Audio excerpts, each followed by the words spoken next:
And vacation she was taking, yes, but with the boyfriend instead. We heard in opening statements to Pigeon Forge, to Gatlinburg, all because of this new relationship she was in. Let's bring in our guest to discuss this. We have National Trial Attorney Michael Jaafar joining us while we all wait for the judge to take the bench in this case. Michael, there have been some really effective lay witnesses taking the stand in this case. Oh yeah, absolutely. The lay witnesses have been so impactful that I was thinking yesterday. I was wondering why the defense attorneys didn't just waive the jury in this case, right?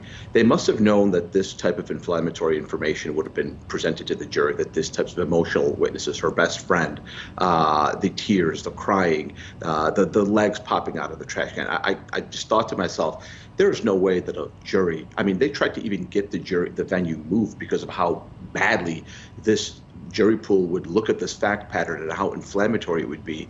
So I was just thinking to myself, the judge himself, it's not like you have a winning hand if you're the defense anyway, but the judge is a grizzled veteran, accustomed to looking at pretty grotesque fact patterns in both his career, in his courtroom, in his experience.